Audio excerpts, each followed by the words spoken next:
over 1 million years, lions have ruled the African savanna. They sit at the top of the food chain. Because with their tremendous power, superior leaping ability, and extraordinary teamwork, lions aren't afraid to take on anything.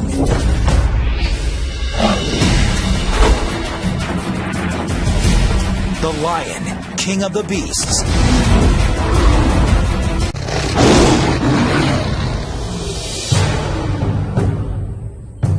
It's mid-September in East Africa,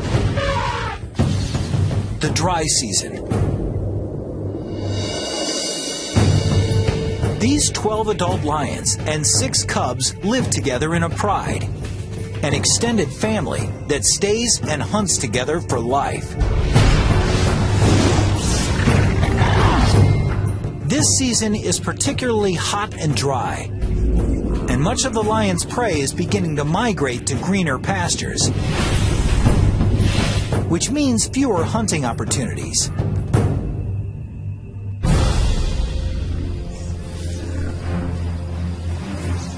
Each lion needs over 5 kilograms of meat a day, about 8,000 calories. And with fewer chances at a meal, this pride can't afford a botched hunt. But taking down an animal 5 times their size is not going to be easy. The buffalo present challenges. They're hyper alert to danger, sleeping only an hour a night, rarely more than a couple minutes at a time. A buffalo's sharp horns can span 1 meter, and they can easily kill a lion.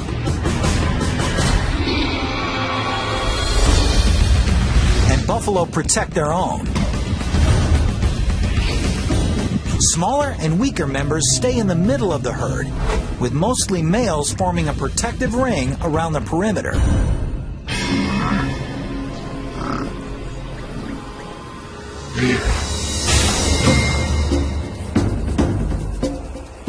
So in order to succeed against buffalo or other prey, a lion needs to employ teamwork and strategy.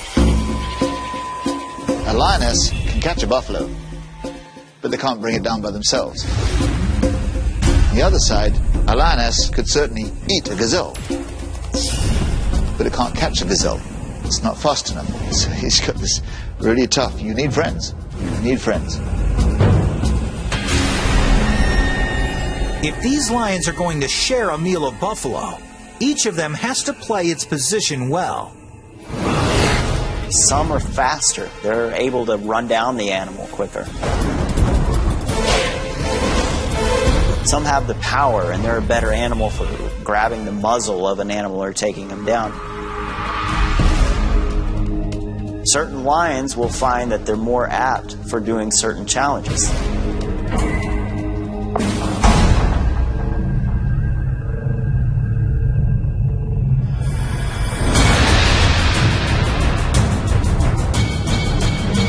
The hunt begins when 2 flushers charge the herd, forcing it into a panicked run. Then one of the pride's 2 strikers assesses the situation. She scans the herd, deciding which animal to target. She's looking for weaknesses, singling out the young or sick buffalo, or one that strayed from the herd. In a matter of seconds, she's found the target. A buffalo cow with 1 broken horn. Any fight serious enough to break something as durable as a horn probably did more serious damage to this buffalo. The average lioness can reach a top speed of 54 kilometers per hour. But the strikers, the fastest and most agile lions in the pride, can reach speeds of over 60 kilometers per hour. One striker races past one of the flushers and launches into an attack. She does this with incredibly engineered claws. Each paw has 4 sharp forward-facing claws and a backward-facing dew claw, each sitting in its own ball and socket joint, independently suspended. So as the buffalo tries to buck the lioness, she's able to continually adjust her hold. And that's no easy task. This lioness is being dragged with an unbelievable 3 Gs of force. It's like the claws on each paw are trying to hold on to a rocket just after launch. Soon, reinforcements arrive. 2 more lions jump on the buffalo's back and use their combined weight to try to bring it down. The 770-kilogram buffalo is now carrying 3 lions, weighing more than 400 kilograms.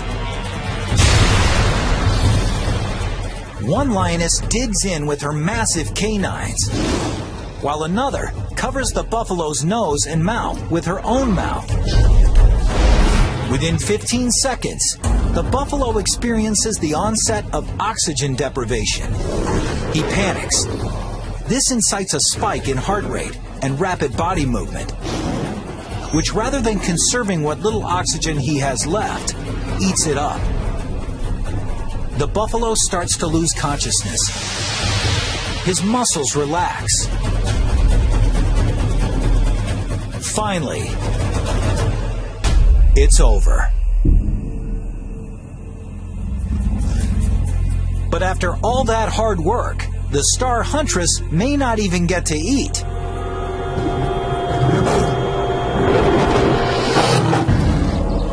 That is until the reigning male lets her. He'll eat almost 20 kilograms of buffalo before the females get a bite.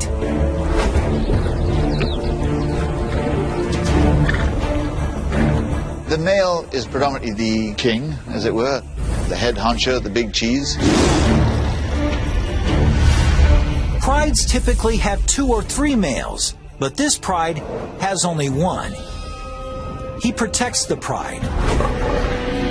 He sires the cubs.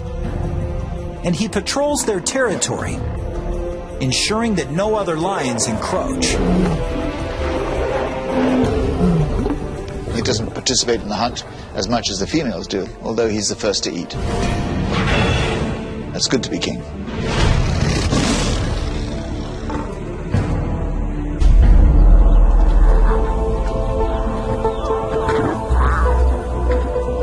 It was a particularly good kill. The 450 kilograms of meat will net the pride 700,000 calories, enough to sustain them for nearly a week. The pride eats.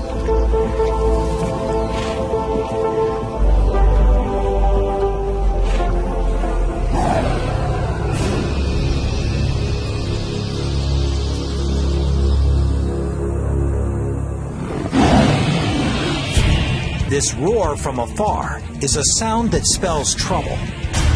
The kind of trouble that could change this pride forever.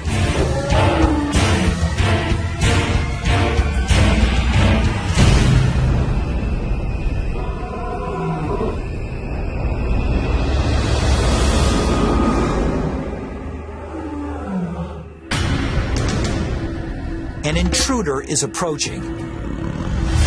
But he's not interested in stealing their buffalo carcass. He's come to challenge the resident male and take over the pride.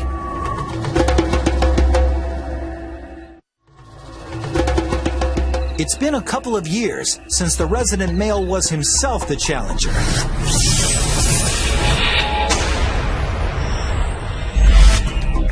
Like most males, his mane started to grow, and he reached sexual maturity at the age of 2. He was then thrown out of the pride he was born into.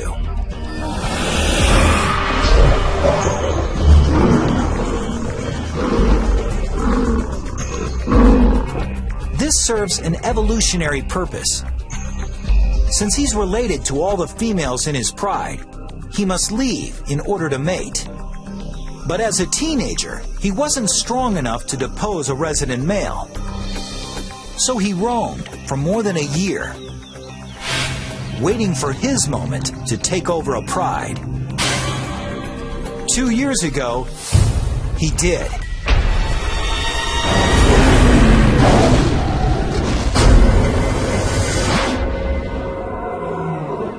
Now, from the sound of the distant roar, the shoe is on the other foot.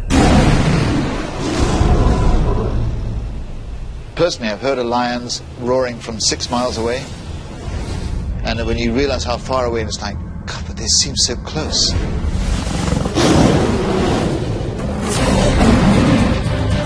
A lion's roar isn't just heard, it's felt. It begins when muscles between his ribs work like bellows, pushing air at 80 kilometers per hour over massive vocal folds, causing them to vibrate. But what gives the roar its power is the speaker cabinet between the roof of the mouth and the back of the throat. The sound resonates here, increasing in speed and intensity. And in this speaker cabinet, the lion can also manipulate his roar's pitch, the way an opera singer changes a note. The result is a sound that can reach 115 decibels, as loud as a rock concert.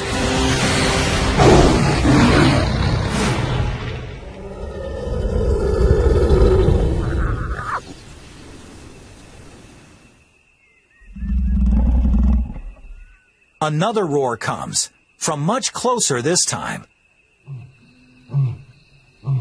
A series of staccato grunts with clear beginnings and endings, which make the roaring lion easy to locate. The name of the game is intimidation. I don't think they'd rather kill each other. They don't want to get hurt either, because they know if they get wounded, they're pretty much stuffed. Now, both resident and challenger have a choice. Fight or flee.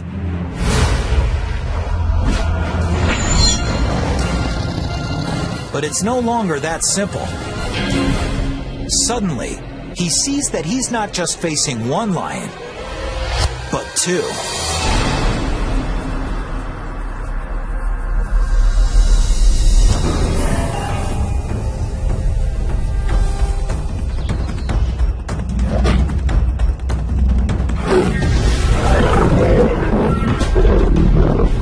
As one intruder attacks the male, the second intruder threatens the pride.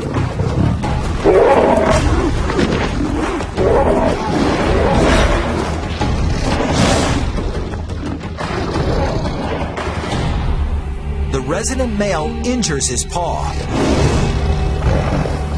and finally falls on his back in a gesture of submission.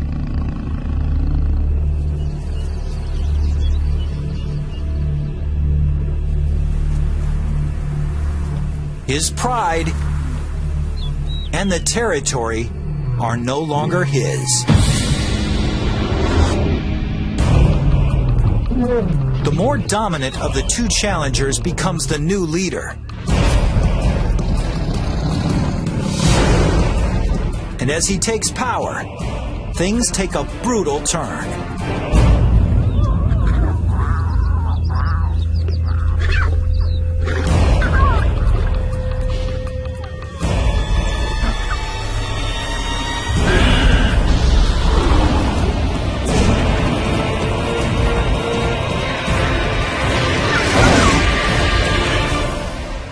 He kills all the cubs.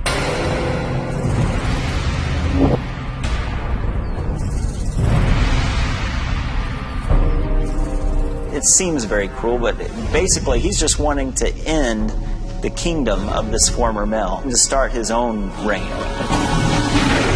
He's assuring that these are his kids, his genes that are being passed on to the next generation.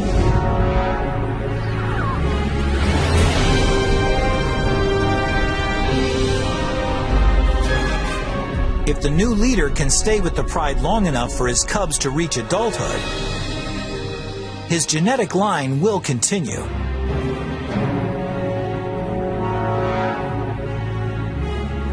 And though the females may initially resist the new resident male's efforts, at 225 kilograms, he weighs over 30% more than they do. But killing the cubs also serves another purpose. It will actually put the lionesses into heat.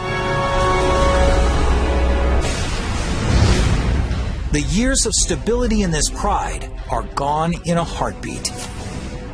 The new resident male leads them out on the hunt with something to prove.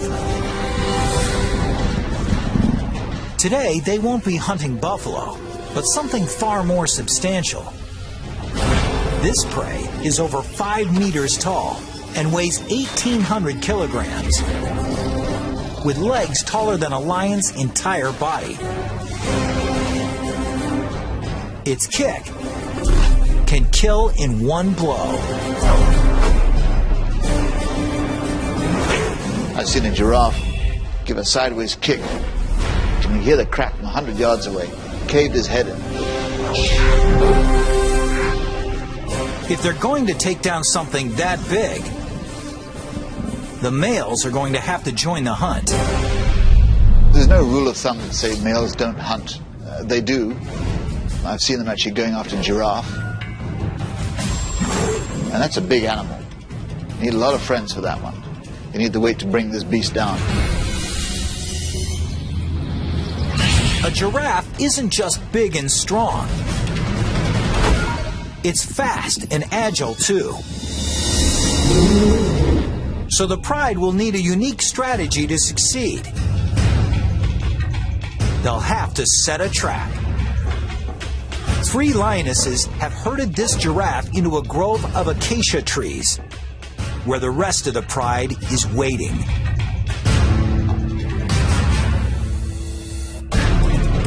The giraffe is surrounded on 3 sides by the trees, and the lions are sealing off the 4th side. With nowhere to go,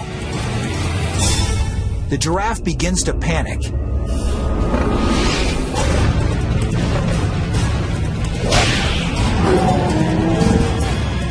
And the lions just wait for the perfect moment to strike.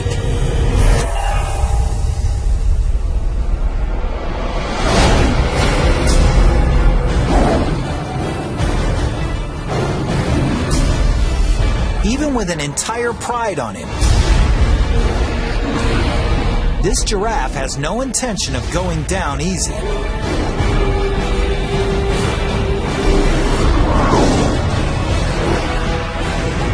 And it takes nearly an hour to kill it.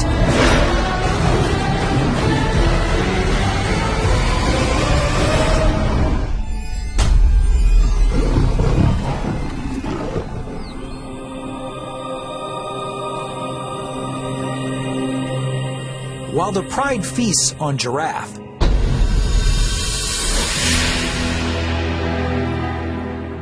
less than 2 kilometers away, the ousted male wanders alone on the savannah, getting hungrier. His paw is injured, and worse yet, everywhere he goes is another pride's territory. There could be 3 or 4 prides setting up territory within this 10 to 20 mile radius. And the only chance that he has at that point is just to try to stay undercover, make as little noise as possible, and just keep running until you get out of that pride's territory. He's used to being stealthy to stalk his prey, but now he must keep a low profile to avoid being preyed upon. 4 days ago, he took in almost 30,000 calories. but expending more than 10,000 calories a day, he's got little left in the reserve. In the blink of an eye, everything about his life has changed. Getting hungrier, he's reduced to prowling like a hyena. Meanwhile, his former pride takes its time with such a huge meal. The more than 1 million calories could sustain them for 10 days. If only they could eat the entire giraffe in one meal. Lions will eat 40 pounds of meat and just gorge themselves. They'll go wander off and get a drink of water from the nearest watering hole and then crash out for the next 18 hours.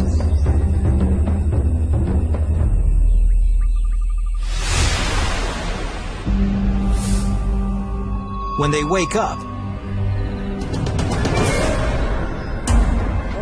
hyenas have taken the carcass and had a feast of their own.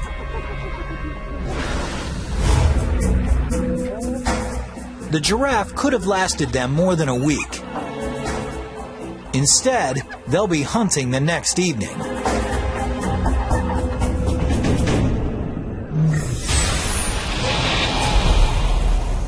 When the sun is down, it's cooler on the savannah. But it's not comfort driving lions to hunt at night. It's strategy. 100 yards away at nighttime, we probably wouldn't even be able to see that there's an animal there. But a lion could probably even see the animal breathing. Buffalo have very limited night vision, so they're particularly wary.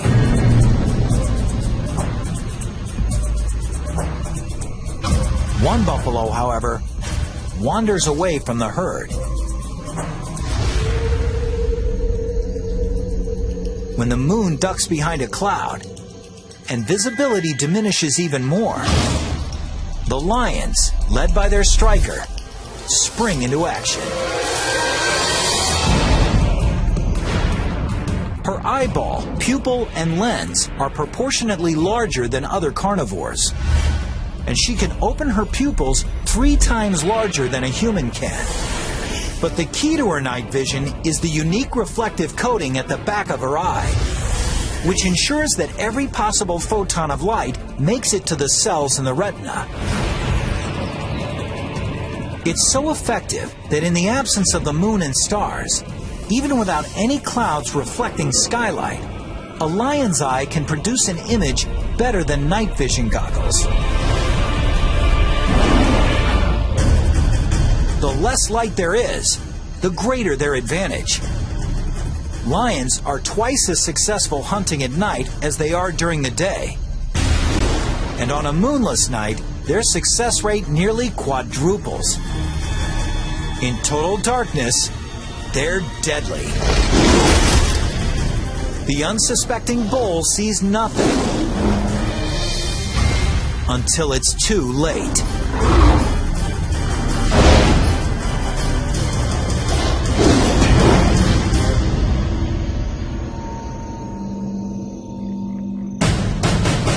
"20 kilometers away, their former leader still struggles to face the brutal reality of life without the pride.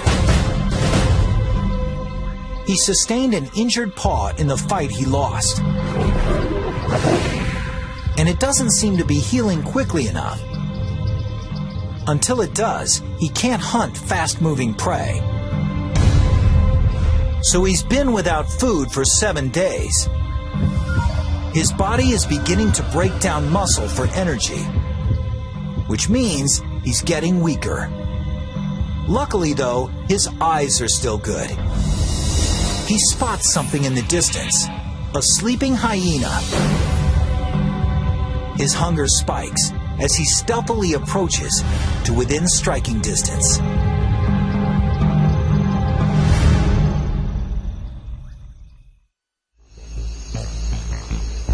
The hyena is a pretty distasteful animal to eat, and they only eat it if they have to, but it's lunch, so he can eat it. That'll sustain him for another week. Hyenas can be light sleepers, So this lion must walk in deadly silence.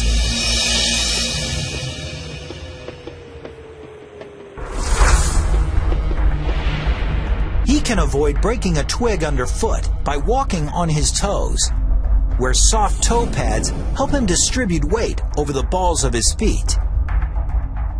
So his foot seems to cup any obstacle, surrounding it with thick furry padding to muffle any sound of contact. For an approach so silent as to not wake even the lightest sleepers.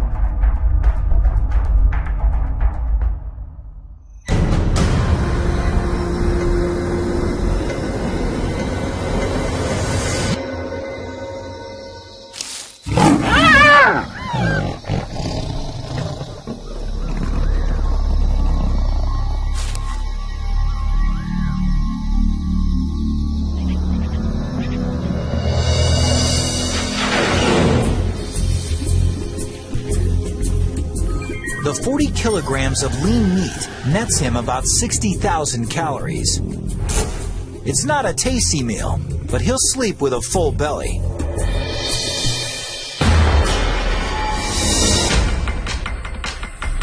A week later, back at his old stomping ground, things have changed. The dry season is in full swing, and the buffalo have moved on to greener pastures. So, out of necessity, his old pride has been looking to other less desirable prey.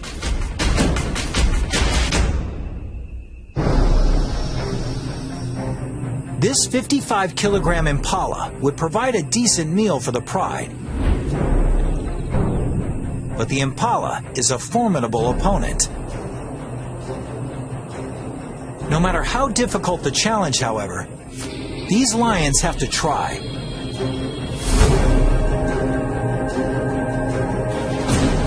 Because if they don't kill at every opportunity, they risk sending themselves down an irreversible path towards starvation.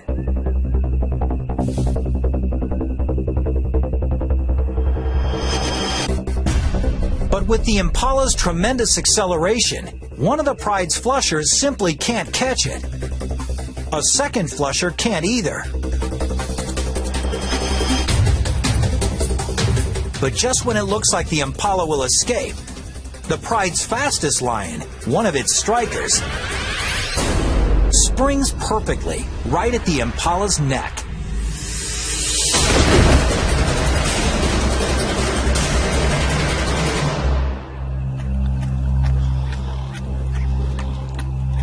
All this might seem like a lucky break, but the whole chase was carefully planned.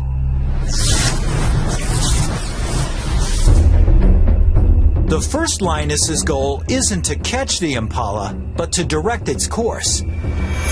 When the second lioness lunges, it's to steer the impala straight towards the third lioness, who times her lunge perfectly.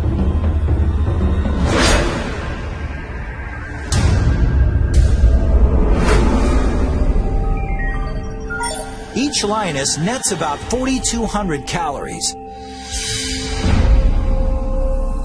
But the kill comes at a price. The lioness who made it, the pride's fastest striker, injures her leg. And in the wild, even something like a small external wound can be worse than it looks. She's also suffered an internal injury. In captivity, the average lifespan of a lion is up to 30 years. But in the wild, it's only 15 years. 3 days later, the pride striker is dead. There's no time to mourn. The fastest young lioness takes her place.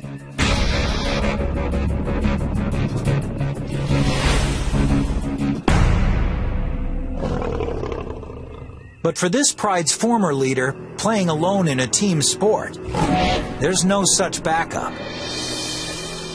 He's only got himself.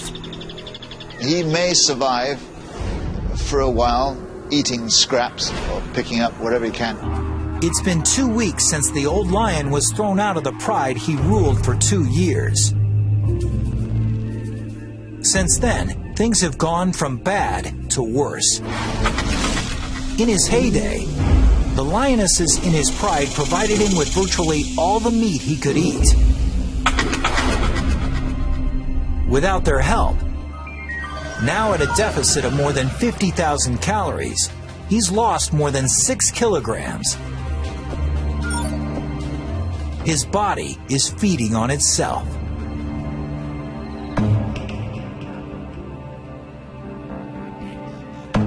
If he's gone a long time without eating, you also got to think he hasn't had any moisture either. Lions get most of their water from the prey that they catch. So he's extremely dehydrated, and at this point, he's in a weakened state. But the scent of a buffalo dying by a watering hole represents another chance at survival. Maybe his last chance. It's 550 kilograms of flesh. And with no other predators in sight, it's uncontested flesh. A buffalo this size could save his life if he can only manage to kill it. For him, it's truly do or die. A healthy lion could kill this buffalo with some of nature's most impressive teeth. His 7.5 centimeter canines are set 10 centimeters apart, the exact distance between the buffalo's cervical vertebrae. Slicing perfectly between the backbones, they can actually puncture the buffalo's spinal cord, paralyzing it. But heat and malnutrition have reduced this starving male's muscle mass.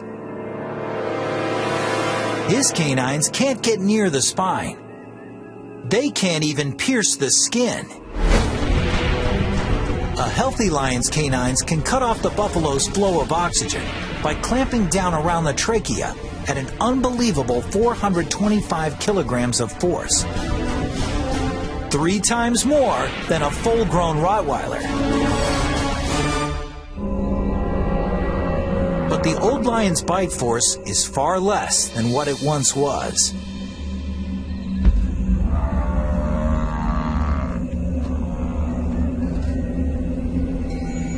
Here's your line. The line of death, we'll call it. Above here is an animal that can feed itself and hunt. When they get past this line, whether it be disease, thirst, or hunger, he gets too weak. If he cannot chase food and catch it, he's a goner. Every effort he makes to suffocate the buffalo fails. Finally, the old lion gives up.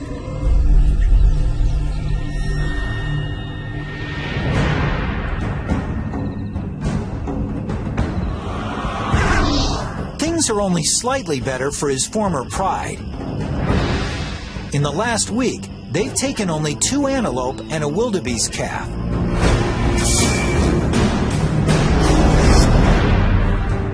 Less than 20% of what they require to sustain themselves.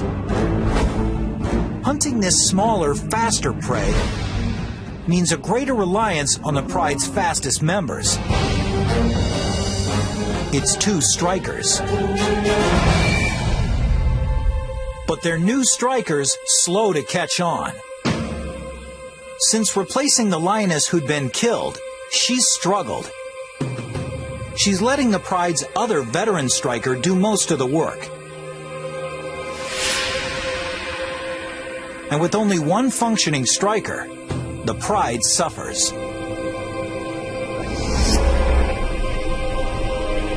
When they come upon a herd of small, fast-moving Thompson's gazelle, the rookie striker just watches as the veteran makes a dash for it.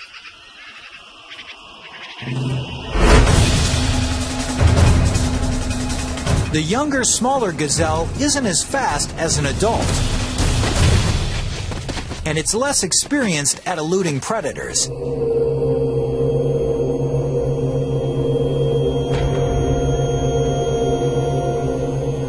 the catch is small. After the pride's 2 males eat half, there's less than 1 kilogram of meat, or barely 1,000 calories for each of the lionesses. They're not just hungry, they're malnourished.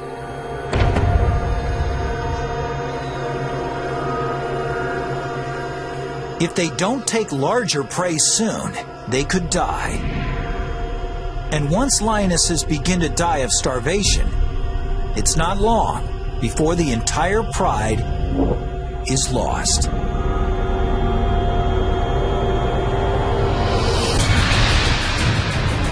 With the buffalo herds gone, and with 12 adults to feed, this pride can no longer afford to hunt small game.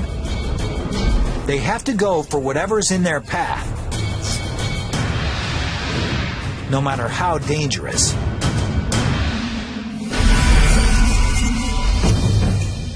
At 320 kilograms, a zebra is more than 15 times the size of the gazelle the pride last shared. One zebra could feed them all, and feed them well. But zebras are dangerous because they're so powerful. For the lioness who tries to take one, any mistake could spell disaster. A zebra has strong legs and a deadly kick, powerful enough to blind or even kill a lion if it connects. Anytime you go after a zebra, you're really putting your life in danger. I mean, severely. And it doesn't take a mortal wound. It takes just a heavy bruise, a broken foot, a smashed jaw, a broken back, and you're going to be hyena lunch within 24 hours. To make matters worse, with top speeds of up to 65 kilometers per hour, a strong zebra can often outrun a lion. And the only lions in this pride who can catch them are the 2 strikers.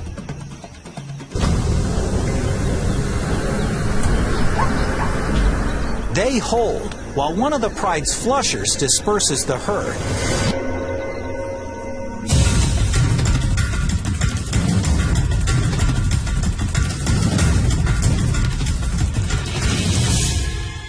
The veteran striker explodes. But the untested younger striker just watches and hangs passively back.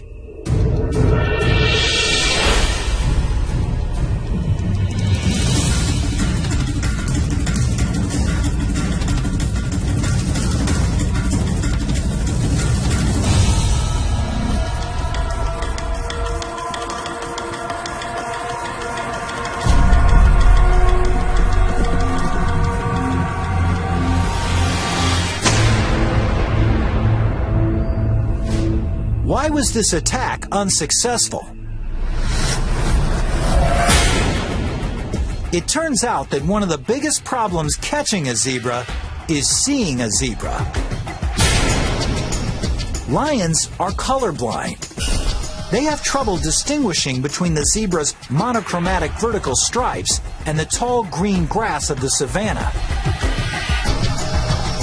And it was just enough to throw the striker off target.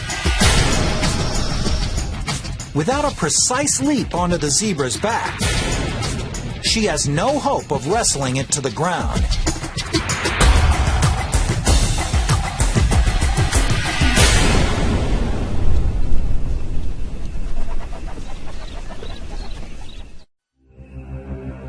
This spells disaster for the pride. If their number 1 striker can't take a zebra, it's highly unlikely the rookie can.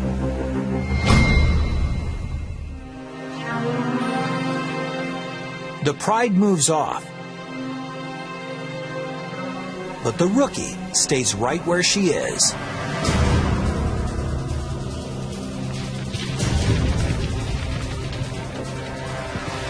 She's learned something from the other striker's miss. She positions herself where there's no tall grass between her and the zebra. Then she takes off.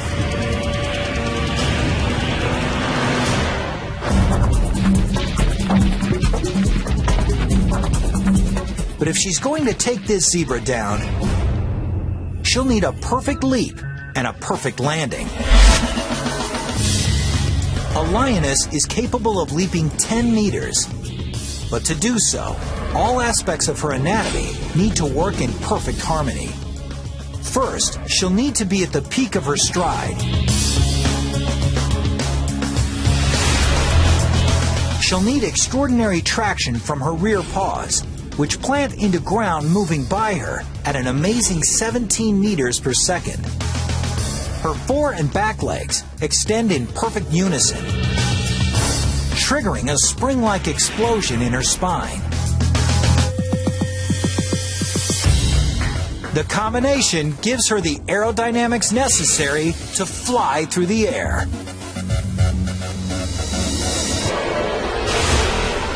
She latches onto her prey, tumbling with it until it falls.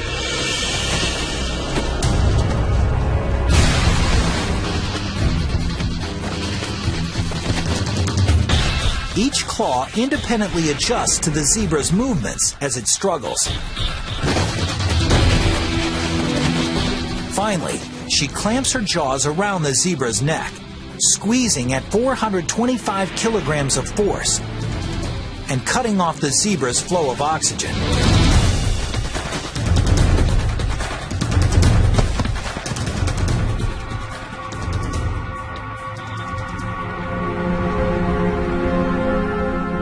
After she subdues her prey, the pride's two males move in to feed. Soon, they all get their share.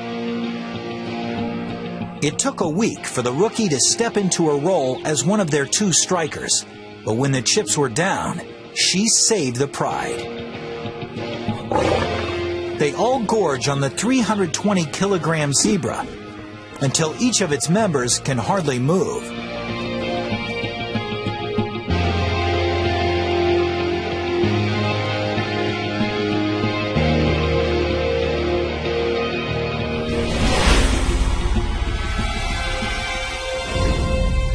Their former leader can also hardly move, but for another reason. He hasn't eaten in 3 weeks and has lost more than 27 kilograms. He is dehydrated and covered in lesions. A feast for the insects that are his only companions.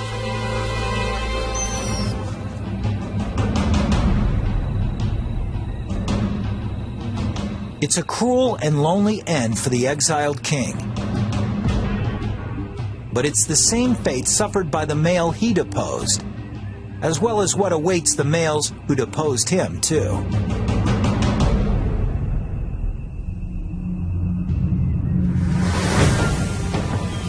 In a few months, the new resident male's cubs are born.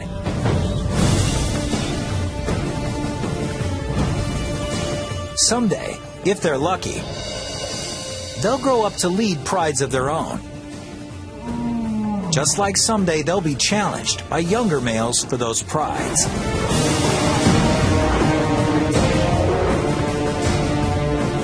Such is life on the savannah. In an ongoing story, millions of years old.